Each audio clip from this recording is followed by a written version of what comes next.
So, good morning. What we're going to do today, I have to warn you in advance that depending on what book you're using, if you are following along in a book, there's different versions on how this Mishnah is supposed to be defined. In other words, where does it start and finish? So there are some, in fact, it's quite common for people to include what we're calling today Mishnah 8 together with what we will call Mishnah 9 into a single Mishnah. Well, we're going to split them apart because there's plenty to learn anyway. There's plenty to learn in this Mishnah. So chapter 2, Mishnah 8.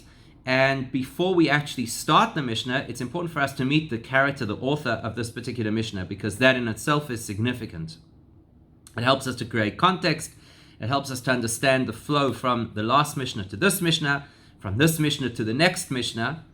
So the protagonist of this Mishnah, the author of this Mishnah, is Rabbi Yochanan ben Zakkai, an incredibly important person in Jewish history. And the reason I say that is because there's a famous story. Rabbi Yochanan ben Zakkai lived at the time of the siege of Jerusalem. That means he lived through the destruction of the Beis Hamikdash, of the temple. And at that time, the initial siege of Jerusalem was under the control of Vespasian.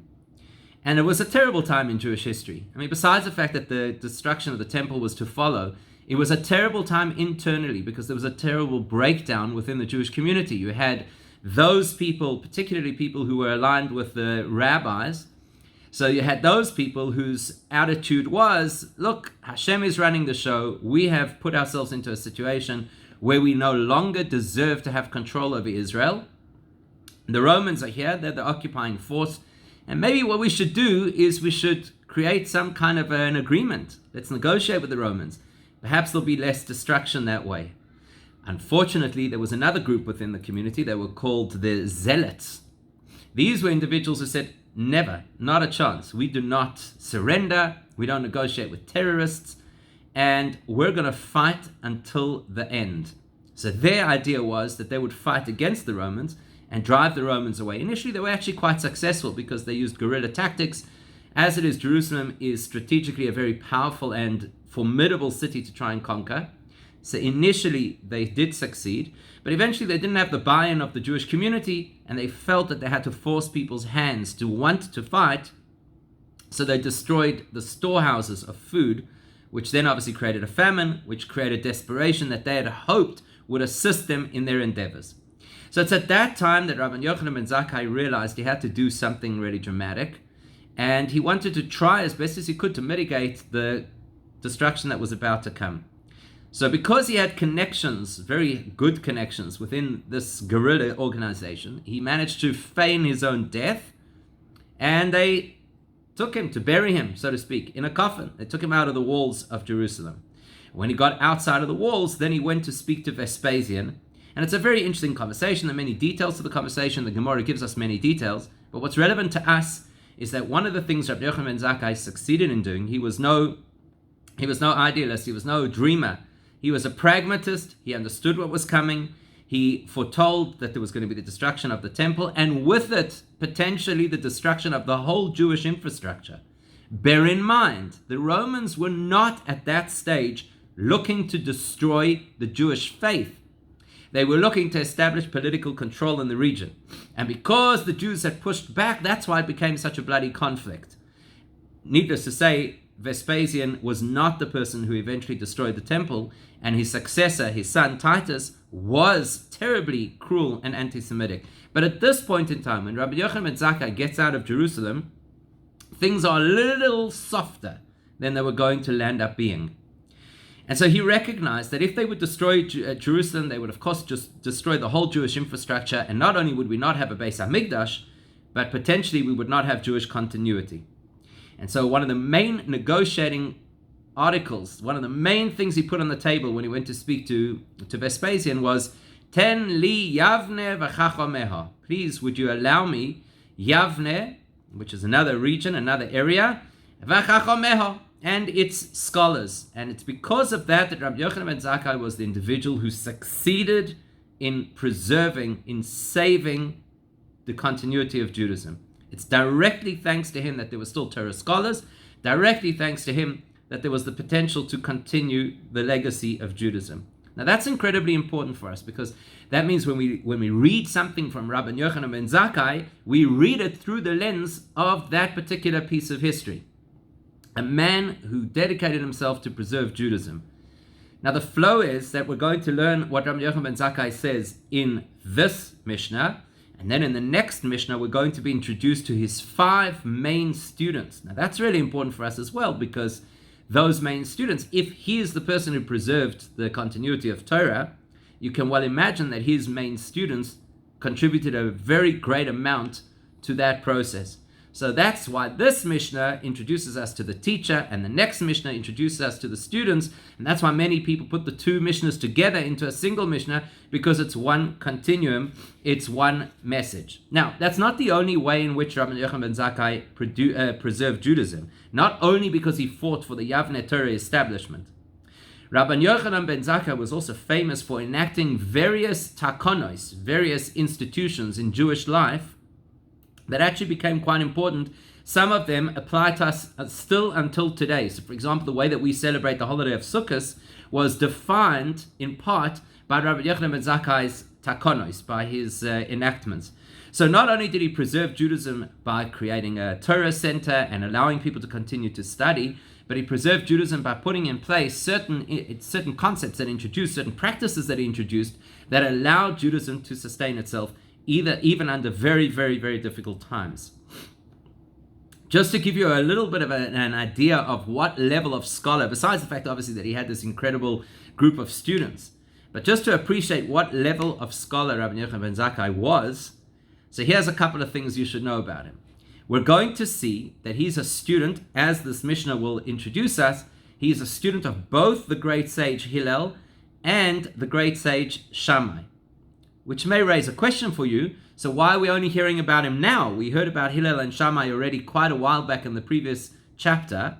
And in the previous chapter, everything seemed to flow chronologically. So why is he only mentioned now? We'll talk about that, because it doesn't really make sense. In any event, Rabbi Yochanan ben Zakkai had exposure to these great, incredible scholars, both Hillel and Shammai.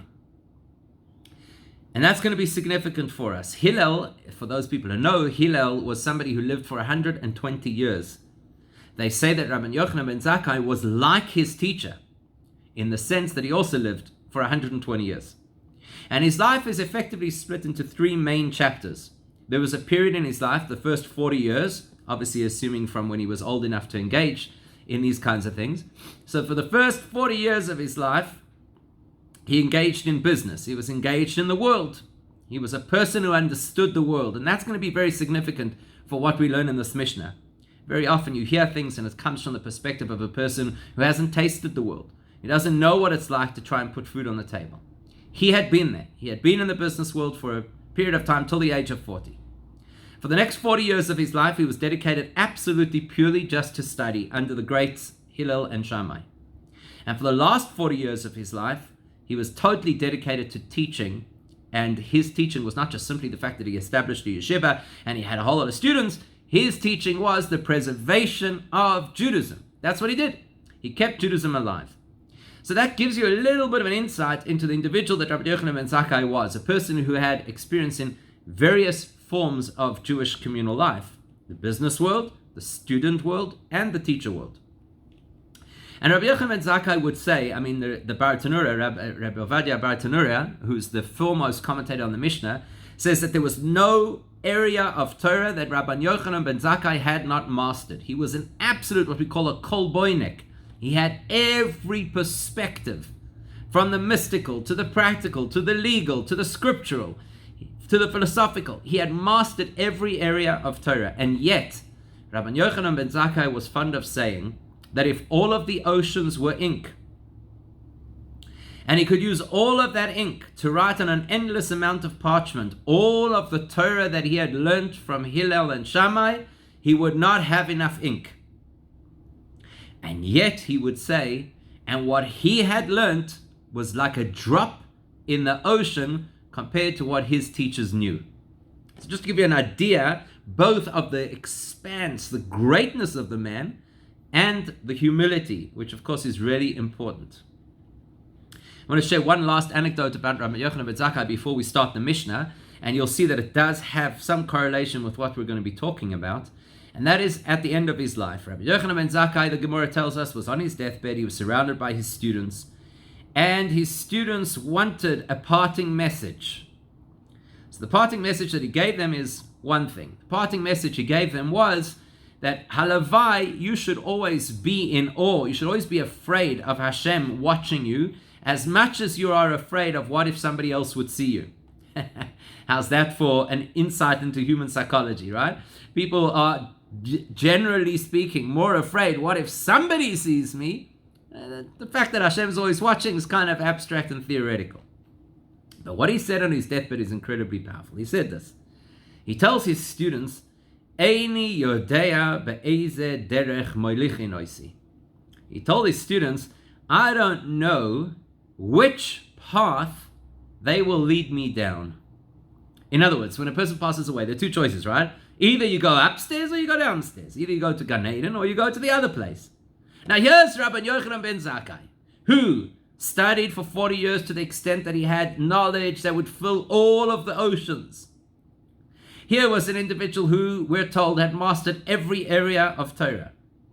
Here was a person who saved Judaism by preserving Yavne, getting that deal out of Vespasian. And not only that, but he made all these different takonos to help the Jewish community. And then he taught for 40 years. And the people that he taught were not ordinary people, as we shall see. They were the greatest of the great. And he's not sure where he's going? What do you mean you're not sure where you're going? It's obvious where you're going. So that is actually the reason, says the Maharal, why this Mishnah is not in chronological order. Because of that story.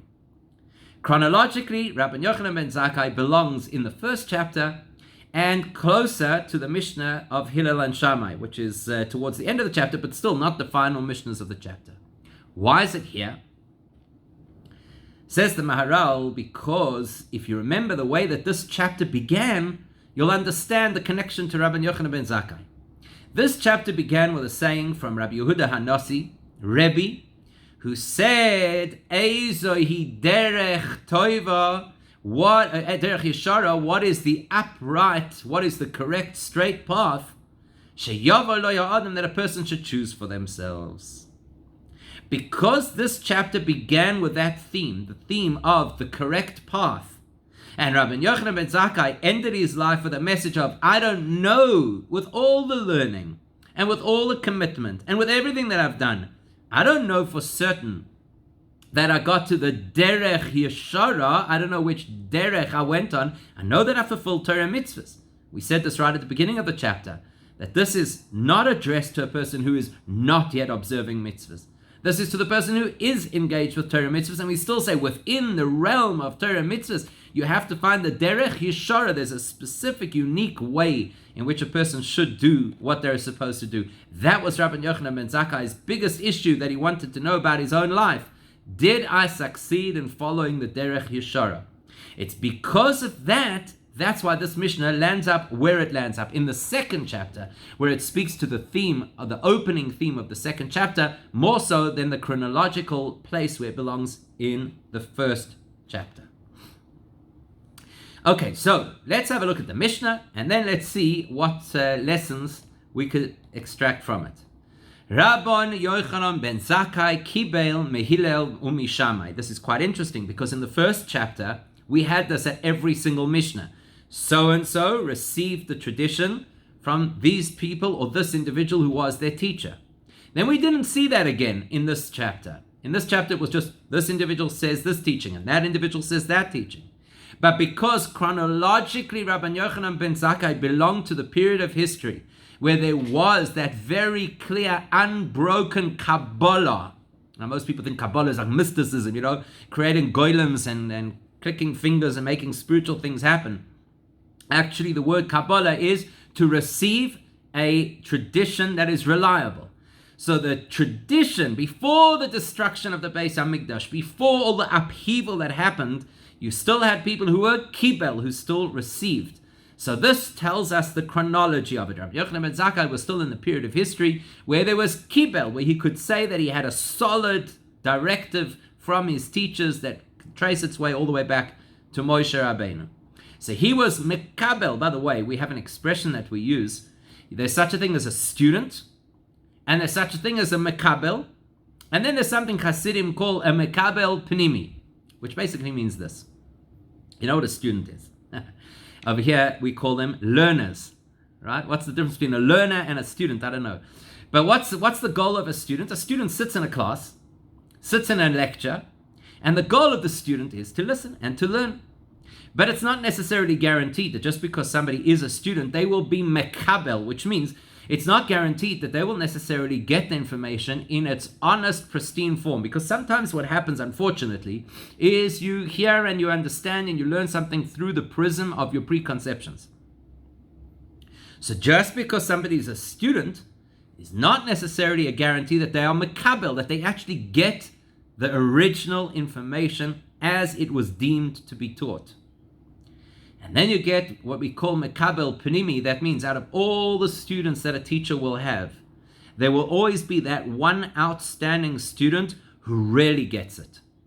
That one outstanding student who doesn't just collect information and retain it, but who understands the idea behind that information, the essence of that information, the soul of that information. For example, the Torah tells us very clearly that Yehoshua, Joshua, Loi mosh mitoich ha'oihel. He never left Oihel Moyed, the place where Moshe was teaching. Why? Because he was that individual. He was in the zone. He was completely focused. He took everything that Moshe had to teach and he ingested it into himself. So Rabbi Yochanan ben Zakkai has a very unique position, because typically those people who were students of Hillel, they had a particular prism, a particular outlook on life. Student of Hillel, people who are predisposed to tolerance, to the more lenient approach to Judaism, the more inclusive version of Judaism, one kind of scholar. The Shammai students, Shammai was very demanding, high expectations, high levels of halachic requirement. So the kind of student who was a student of Shammai and the kind of student who was a student of Hillel were usually very different. What's unique about Rabbi Yochanan ben Zakkai is that he's mekabel. He was able to get from both of them. That tells you something about him. That tells you that Rabbi Yochanan ben Zakkai, when he sat down to learn, did not come from the perspective of, this is what resonates, this talks to me. He came from a perspective, I'm a blank book. Whatever you teach, I will hear. Whatever you offer, I will absorb. If it comes from the Hillel approach or it comes from the Shammai approach, it actually makes no difference, because I'm here to learn Torah in its honest, open, objective form. That's what's unique about Rabbi Yochanan ben Zakkai. Just a little interesting anomaly, and it's not major, but it is interesting.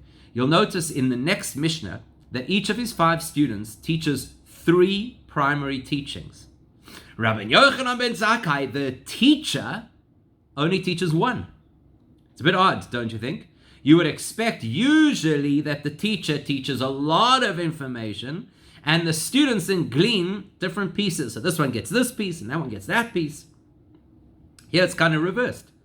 Rabbi Yochanan ben Zakkai, as we're about to see, says one thing.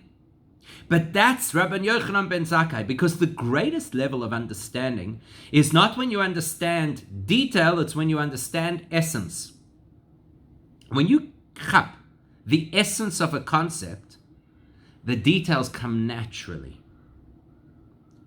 Rabbi Yochanan ben Zakkai was able to learn from Hillel and from Shammai, even though the details of what they taught were divergent. This was the Hillel approach of tolerance. This was the Shammai approach of high demand.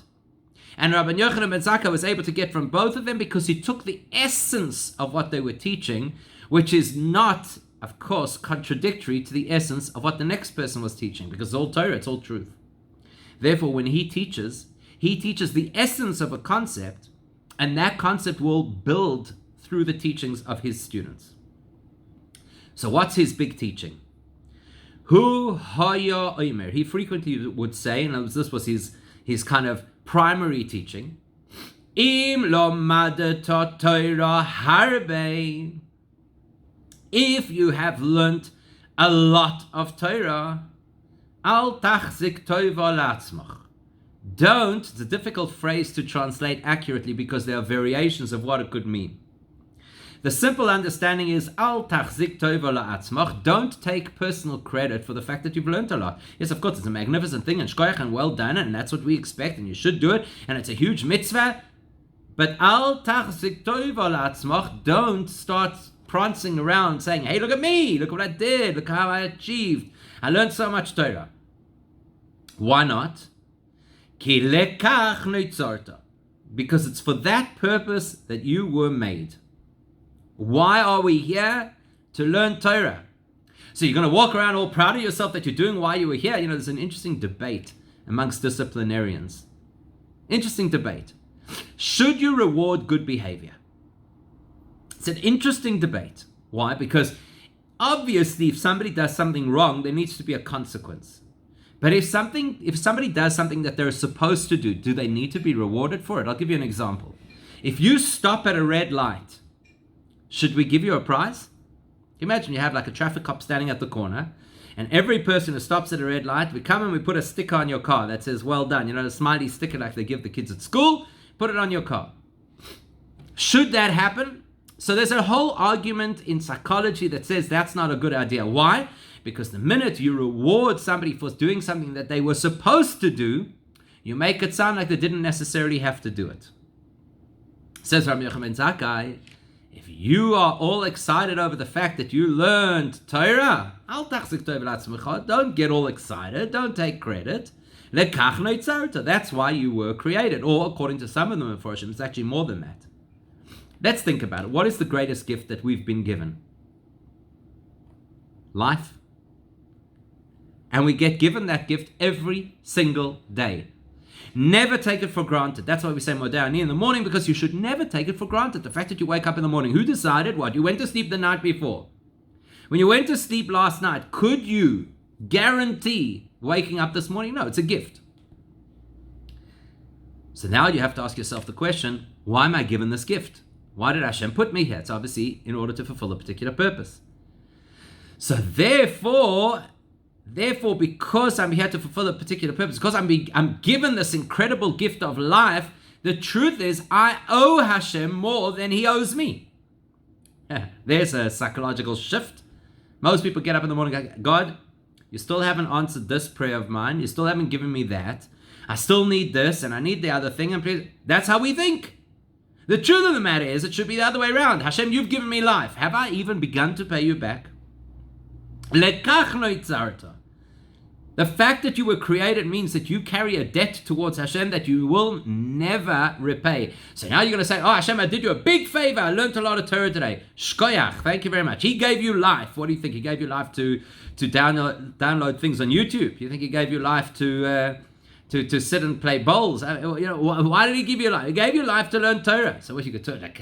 You're going to tachzik tova la'atzmach? You're going to take good for it? You're going to take credit for that? I tell a story about the Chofetz Chaim that he used to say like this. He used to say, look how much Hashem has given me. Hashem gave me the wisdom to put together a book called the Chofetz Chaim. He gave me the wisdom to publish other works of Torah. What have I given Him in return? You see the attitude? Most people would be like, see me? I wrote a book. See how amazing it is? I contributed to Torah. His attitude was, you see the gift Hashem gave me? He allowed me to write a book. Now what am I doing to say thank you to Him for allowing me that opportunity? Other Meforshim say you should read the phrase a little differently. Al tachzik tova la'atzmecha means that if a person has learnt a lot of Torah, they should not afterwards think, therefore I should have good things in my life. Tova la'atzmecha. Not Tova as in credit, but Tova, the person shouldn't now think, just because I've learned Torah, because I've done so much, so to speak, of what Hashem wants, now I should get good things in my life. That expectation that there's some kind of a quid pro quo with Hashem, I did this, now you got to do that. Don't think of it that way. This is why you were created. Rabbi Yochanan ben Zakkai was a student of both Hillel and Shammai, and therefore you should expect that some of their teachings that we've already encountered would express themselves in this Mishnah. The first one is obvious. See, the Mishnah we just learned last week was a Mishnah attributed to Hillel. And in that Mishnah, Hillel said, Marbe Torah, Marbe Chaim. He said, if you learn a lot of Torah, you will have a lot of life. Following from that, Rabbi Yochanan ben Zakkai says, so you listened to Hillel, and you did Marbe Torah. You learned a lot of Torah. Remember, last time we said Marbe means that you go above and beyond. Marbe doesn't just mean you learn Torah. It means you learn like massive amounts of Torah. Now you think because you've done that, you should be able to take credit. You should be able to claim good for yourself. Don't make that mistake. I would like to expand on Hillel's teaching and tell you that what it means is this is your purpose. Lekach noitzarta, marbe chayim. Why do you live? Why do you live in the first place? In order to learn Torah. That's what Hillel was saying. Marbe Torah, the more Torah you learn, marbe chayim, the more you have a purpose to live. If you've learned a lot of Torah, lekach noitzarta, that's why you live. That's why you're here in the first place. You may also recall from the previous Perek that Shammai's teaching was asei Torascha kava, that you should set up your Torah learning in such a way that it is kava, it is absolutely established, it doesn't waver, it doesn't weaken, you don't learn some of the time and other of the time you kind of, I'm too tired today, I'm distracted and this and that. So Rabbi Yochanan ben Zakkai builds also on Shammai's teaching. Asei Torascha kava, it should be your routine, not some kind of a negotiated agreement with God. I'll learn Torah, Hashem, and you give me stuff. No. Asei Torascha kava, that should be your reality. That's what you should establish as your purpose, as your routine, as your seder. That's how you live. Why? Because that's why you live. So if that's why you live, then that is how you should live. Okay, so the next thing we need to ask ourselves is this. Who is Rabbi Yochanan ben Zakkai speaking to in this Mishnah? Im lo madato Torah harbe, if you've learned a lot of Torah, don't take credit. Who's he speaking to?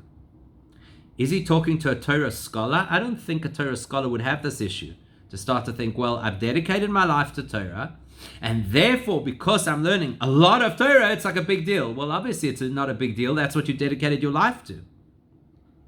So logically, who's he talking to? He's talking to the average person, the person who also has a day job. He's talking to the individual who is, as Rabbi Yochanan ben Zakkai himself was until the age of 40, oisek b'pragmatia, somebody who was engaged in business. And that's what he's teaching over here. He's saying, you're the person who's engaged in business. So you have responsibilities and you have challenges and you have a lot of things that might have interfered with your ability to learn Torah, and yet you learned Torah. And not only did you learn Torah, but you learned a lot of Torah. Well, the truth of the matter is, don't take credit for that, because that's why you were created. Actually, if you have a look in the Gemara Shabbos, it's not only you. The Gemara in Shabbos very famously says that the entire world was created for Torah. Very famous, right? Where it says, Yom HaShishi, the sixth day of creation. Why is it called the sixth day of creation, says the Gemara?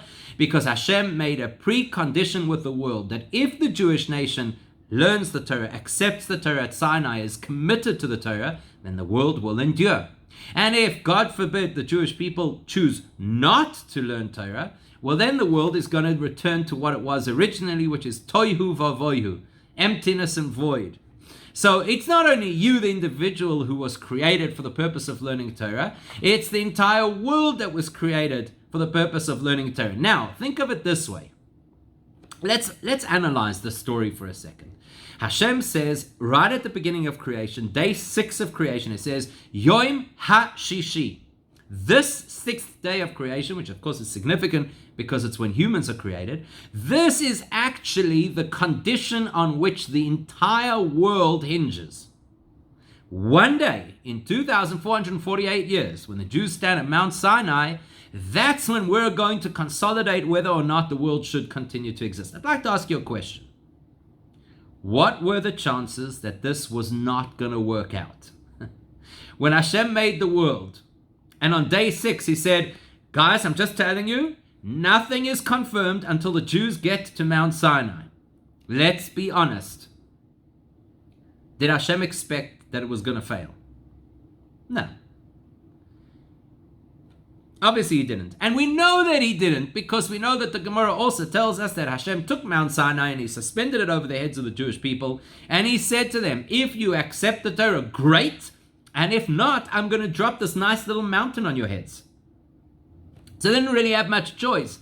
So much so that the Gemara says, Mikan Moidor Rabba Lo Iraisa. You've actually got a good excuse. Any person could say, I didn't really want to learn Torah, I was forced.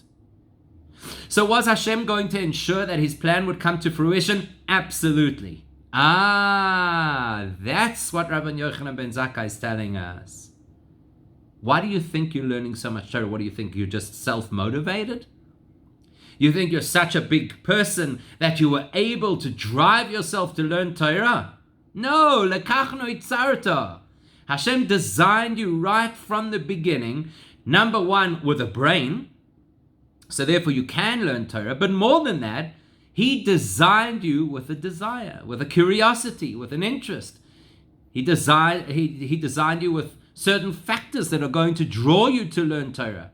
So at the end of the day, if you learn Torah, you can't take all the credit for yourself. You have to recognize that Hashem helped you, that Hashem guided you through this piece, through this period, through this experience. So therefore, don't take the credit for yourself. Recognize that it's thanks to Hashem. Now, there's a very, very important key word over here in this whole story. And all the Mefarshim talk about it. Why does he say, Lekach noitzarta? This is why you were formed. Interesting way to talk. Why doesn't he say, Lekach noiladata? This is why you were born. Don't you think that would make a lot of sense? Why were you born? In order to learn Torah. I think it would make perfect sense. Why does he say, Lekach noitzarta? For this reason, you were formed. And the truth of the matter is that in Hebrew, the word noitzarta doesn't actually mean created. The word noitzarta means dafka formed. There are two steps in a process. The first step is called bria. Bria is when you create something from nothing. And then the second step is called yetzira, where you take that original material and you formulate it into something. So it could have said, Lekach nivresa. For this purpose, you were created. Why does he say, Lekach noitzarta? For this purpose, you were formed. So we talk a lot in Torah, we talk about the concept of surah. Can you hear the connection? Noitzarta and surah. What is surah? Surah is the form of something. If you paint, so that's called a tziyur, or you are mitzayer. You give something shape, you give something form. A human being has a unique tzura, a unique form, that no other created thing in the physical universe has. What's the tzura? Again, if I take something, let's say I've got a piece of clay. That is a bria, that's something that's been created. Then I fashion that clay and I decided to make it into a flower pot, into a vase. It now has a tzura of a vase, which is different to, let's say, the tzura of another piece of clay that I decided to make into a sculpture, which is different to another piece of clay that I decided I'm going to make into a box, or whatever the case might be. Tzura means the unique image, the unique form of something. The unique tzura of humans is the brain. That's what Rabbi Yochanan ben Zakkai is telling us. Lekach noitzarta. Why were you given intellect? Why were you not just made like another primitive creature that spends its whole day keeping itself alive? Why do you have a brain? Lekach noitzarta. Why were you given that unique perspective of a brain? So that you should learn Torah. Now it's interesting, there are two ways obviously in which we can connect to Hashem, two primary ways that we use to connect to Hashem, right? Torah and mitzvahs. It's very interesting to look at the distinction between how you connect to Hashem through Torah versus how you connect to Hashem through mitzvahs. Think about it this way. Let's say you have a mitzvah to do. What mitzvah? Let's say, for argument's sake, that the mitzvah that you have to do is the mitzvah, a man has a mitzvah to put on tefillin in the morning. Okay, there we go. So there's a mitzvah. can you be marbe in the mitzvah? Can you increase the mitzvah? In other words, let's say somebody wants to be, I'm going to be really, really frum. So what am I going to do? Put on tefillin, daven, take them off. Now I want to do marbe. I want to do the mitzvah again. So I put them back on and I daven again. Do I get any value for the second time? Get any mitzvah? No, the mitzvah is done. Once the mitzvah is done, it is done. Let's say, for argument's sake, like all those people who tell you, I love matzah. It always excites me when it comes Pesach time, and we start getting our wonderful handmade shmura matzah that's like bulletproof. And you speak to other people, they say, I love matzah, I eat matzah the whole year round. Okay, so you love matzah. In order to fulfill the mitzvah of matzah on the night of the Seder, you have to eat a kazayas, or 2 kazayas, and depending, okay, whatever the amount is that you have to eat, right? So you say, I love the Seder so much, I'm going to eat the matzah, do the whole Seder, and go back and do the Seder again. Are you now marbe in mitzvahs? No. In fact, it's questionable that you might even transgress bal toisif, that you're not allowed to add to a mitzvah. Mitzvahs have their parameters, and zehu, that's it. That's as far as it goes. So marbe, the concept of marbe, of increasing, is only actually relevant to Torah, because there's no cap on Torah. No person can say, okay, listen, I've learned my quota of Torah today. There's no value in learning more Torah. No such thing. You keep learning, you keep learning, keep learning, keep learning. That's Rabbi Yochanan ben Zakkai. Rabbi Yochanan ben Zakkai is an individual who says, even if the oceans were ink, I wouldn't be able to write all the Torah that I know. And as far as I see it, I haven't even started to learn yet. I haven't even begun the process. That's Rabbi Yochanan ben Zakkai's message. He says, when it comes to mitzvahs, the Gemara in Kiddushin uses the expression about mitzvahs, Ani nivresi l'shamesh es koini. I was created to serve Hashem. How do you serve Hashem? Through mitzvahs. But when it comes to Torah, he says, L'kach noitzarata. Torah is a different technology. It's a different means of connection to Hashem. And the specific nature of Torah is this. When you get to a point when you can say, I've really learned, I've really done well. I've really mastered a particular area of Torah. I've used my surah well. I've really developed intellectual appreciation for this particular area of Torah. At that point in time, he comes along and says, Al tachzik toiva la'atzmecha. Don't tell yourself toiva, what you have done is good enough. Don't say that. Don't say it's good enough, because the nature of Torah is marbe, that you can increase and you should increase. If you've done a mitzvah and you've done it beautifully, you can say, Torah, I've done it well. But when it comes to Torah learning, as much as you've learned, there's always more to learn. The Gemara in Brachos tells a story that Rabbi Chanina ben Dosa, anybody who knows, Rabbi Chanina ben Dosa was known as a great miracle worker. Rabbi Chanina ben Dosa came to study under Rabbi Yochanan ben Zakkai. And Dafka, when he came to learn under Rabbi Yochanan ben Zakkai, Rabbi Yochanan's son became deathly ill. And Rabbi Yochanan ben Zakkai said to Rabbi Chanina ben Dosa, can you please daven for my son that he should get better? So Rabbi Chanina ben Dosa went, and the expression the Gemara says is he put his head between his knees, so he crouched over, put his head between his knees, and he davened. And Rabbi Yochanan ben Zakkai's son was healed immediately. Said Rabbi Yochanan ben Zakkai, if I would put my head between my knees for the entire day and daven, I would not have been able to do this. So when Rabbi Yochanan ben Zakkai's wife heard this, she went to her husband and said, is Rabbi Chanina ben Dosa greater than you are? He's your student. Is he greater than you are? So Rabbi Yochanan said, Rabbi Chanina ben Dosa is like a servant of the king, and I am like a minister in the king's cabinet. Think about this, it's an incredible thought. A servant walks in and out of the king's chamber all day long. Incredible, right? Walks in and out, brings him a drink, takes this, brings a letter, whatever he's doing, in and out all day long. A minister, even though he has a much more sophisticated persona and a much more senior position in the government, the minister cannot go see the king until he prepares himself appropriately.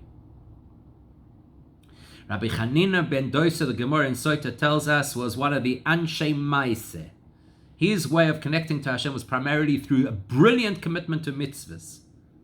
And somebody who's committed through mitzvahs, that's like an eved, a servant, because the nature of a servant is that's who you are. That defines you. You're a servant. Now there's a whole lot of jobs to do, but you're defined as a servant. You don't become more of a servant or less of a servant depending on the things that you do. You are a servant. That's it. It's a static position.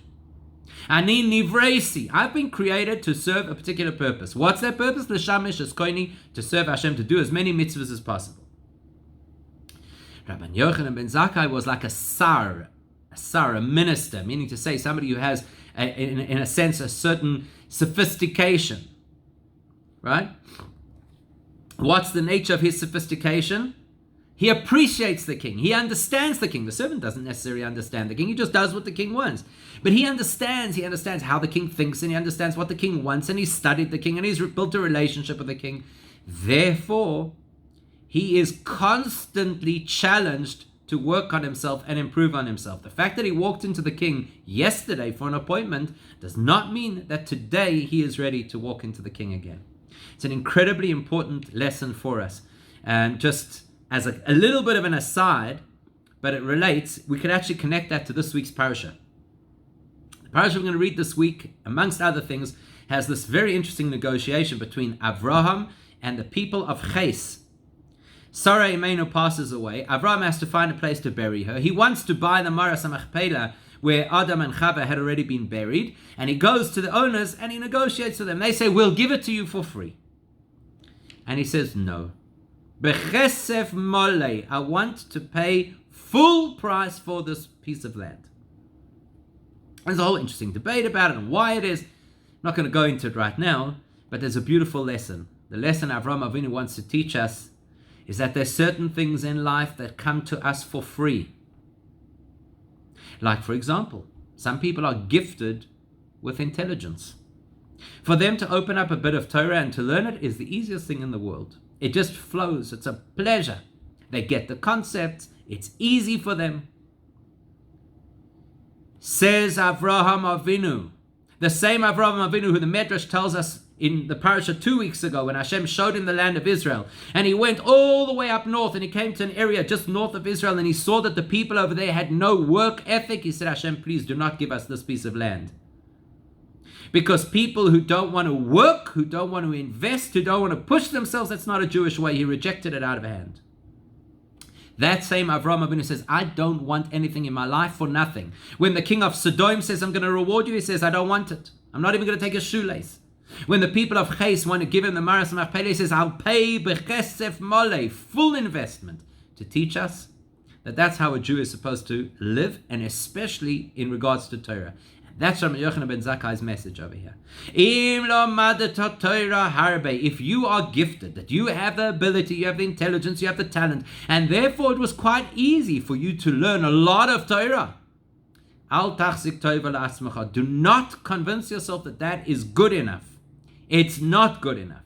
That's why Hashem gave you that sophistication. That's why He gave you that brilliant mind. That's why He gave you that surah, so that you would constantly go further and push yourself, not just to read Torah like people read a novel, but to learn Torah in a way that challenges every fiber of your intellectual being, so that you learn deeper and you learn more and you learn new every single time that you learn Torah. It's a beautiful and very applicable message that I believe we can all apply in our own lives. When it comes to Torah, you've got to go, as they say, full throttle. Yogaita umatzasa, with a tremendous amount of effort and investment. So Hashem should bless us that we should be able to learn Torah as we're expected to. And as in the previous Mishna, then we get marbe Torah, marbe Chaim, that we get the real meaning of what it means to live, not just to be alive, but what it means to be truly alive.